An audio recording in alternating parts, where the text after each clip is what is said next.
As desavenças e conflitos de terra no Brasil sempre foram problemas que nosso governo jamais conseguiu acabar. No norte do país, mais especificamente no Pará, a simples citação do nome Quintino Gatilheiro faz a memória das pessoas voltarem os olhos para os anos 70 e 80, quando o poceiro, conhecido como Robin Hood da Amazônia, liderou um dos maiores levantes armados da história do estado paraense. Hoje, vamos conhecer a bela história de Quintino Gatilheiro. Fala galera, tudo bem com vocês? Aqui é Joel Paviotti do canal Iconografia da História. Vim rapidinho pedir o like de vocês, inscrição no canal, para ativar o sininho para que os nossos vídeos cheguem para vocês aí, que o YouTube consiga notificar vocês, tá certo? Para sair um pouquinho do eixo Rio-São Paulo, a gente vai falar um pouco hoje sobre Quintino Gatilheiro. Vocês vão ver que a história é bastante interessante. Edu, por favor, querido, roda a vinheta.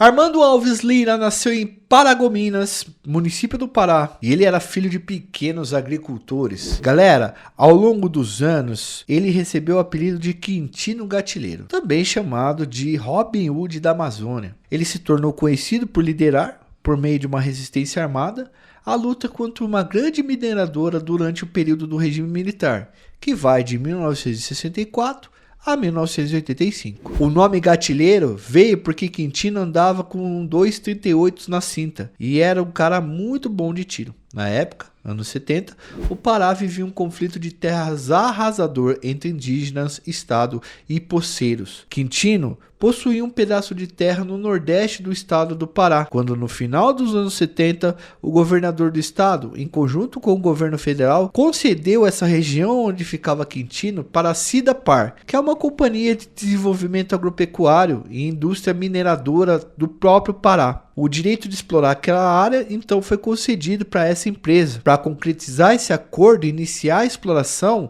a empresa deveria desapropriar os poceiros que viviam ali. Entre esses poceiros estava Quintino. A maioria dos poceiros, pessoal, ocupou aquela área no início do século XX. Nessa época, em 1915, deu uma seca pesada no Nordeste e muitos nordestinos, fugindo da seca, migraram para a região e foram incentivados a estar nessa região porque o governo queria desenvolver o norte do país. Essa seca é conhecida como Seca do 15. Muita gente perdeu a vida nesse processo. Tem até um livro muito interessante da Raquel de Queiroz chamado O 15. A gente até vai deixar para vocês aí no comentário o link, se vocês quiserem comprar, fala bastante desse período. Bom, no final dos anos 70, o governo estadual do Pará, pressionado pela mineradora, mobilizou a força pública para retirar Quintino e mais 10 mil famílias de poceiros que estavam naquela terra ali, no lugar onde eles concederam para essa mineradora. Galera, vale um pouquinho parar nesse momento para a gente falar um pouco o que são poceiros, né? Poceiros são pessoas ocupam uma terra pública e cercam essa terra e começam a plantar ali. Em sua maioria, naquela época, os poceiros do Pará eram pessoas muito pobres, eram pessoas que tinham ali um cercadinho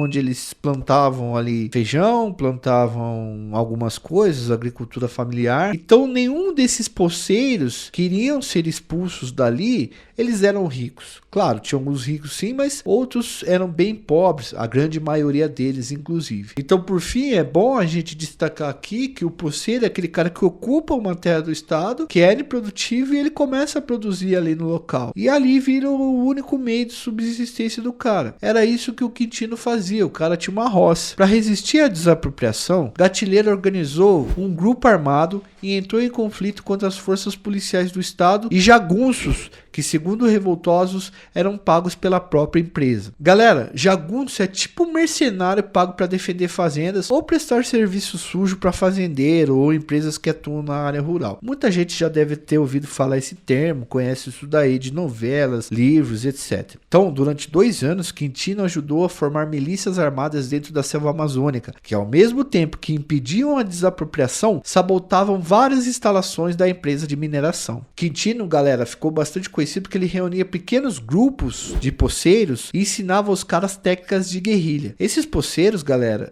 a quem Quintino liderava, eles conheciam o território como ninguém. E isso era muito importante, que dava uma vantagem muito grande para eles. Ele ensinava os caras a usar armas, como montar tocaias. Tipo, tocaia é uma prática muito antiga, a qual a pessoa se esconde no meio do mato e ataca de surpresa. Essa é uma das táticas de guerrilha mais usada e que dá mais certo. As tocaias, a princípio, eram usadas por pistoleiros. E Gatilheiro ensinou os poceiros a usar a mesma técnica contra os jagunços. Gatilheiro é um tiozão, vocês vão ver na foto. Gatilheiro é um tiozão raiz, usa chapéu, bigode fininho, camiseta branca suada, calça jeans, um 38 na cinta. Onde ele chegava, impunha respeito e dizia pro pessoal, abre aspas, prefere morrer de fome ou trocando tiro? Pelo menos trocando tiro, vocês levam alguém junto. Quem perde tudo sem atirar é covarde. Fecha aspas. Em poucos meses, galera, Quintino passou a ser conhecido como Robin Hood da Amazônia, ou também o pistoleiro do bem, já que ele era uma liderança que realmente passava segurança aos poceiros que estavam sendo expulsos. A luta de Quintino durou mais ou menos 3 anos e Gatilheiro, junto de seus companheiros, derrotou o governo paraense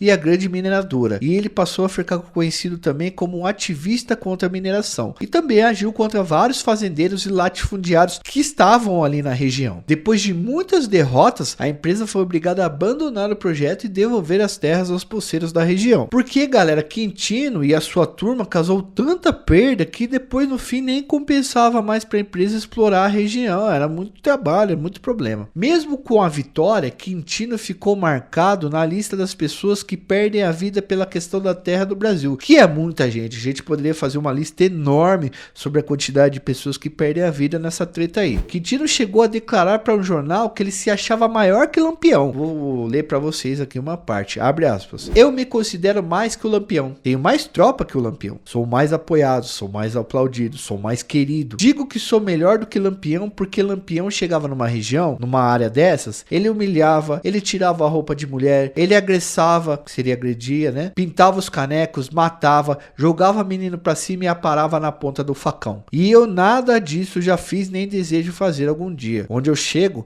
os meninos correm por perto de mim, correm pro meu lado, porque todo mundo gosta de eu. É mulheres, é menina, é homem. Você sabe como é. A caravana onde eu chego não é deste mundo. É enorme. Se eu chego numa cidade, a fila de meninos é inconferente. Seria numerosa, inumerável, para me acompanhar. Fecha aspas. No dia 4 de janeiro de 1985, galera, Quintino foi emboscado pela polícia paraense. Ele foi convidado para uma festa na casa de um amigo e a polícia invadiu o local fortemente armado. Quintino chegou a trocar tiro com os caras por mais de 10 minutos, mas mesmo assim não teve condições de enfrentar os caras. Ele foi alvejado, pessoal, com disparos de fuzil, armamento raro de encontrar na mão dos policiais naquele período. Quem deu a ordem para colocar fim nos trabalhos de guerrilheiros e do Quintino foi o governador da época, Jader Barbalho. Com medo da revolta popular, porque Quintino era muito querido, o corpo foi enterrado a mais de 150 quilômetros da comunidade que ele residia. Mas a polícia fez questão de expor o corpo de Quintino com as balas, né, na cidade que ele foi enterrado. Depois de terem exposto o corpo, enterraram o homem numa cova rasa, como se fosse um indigente.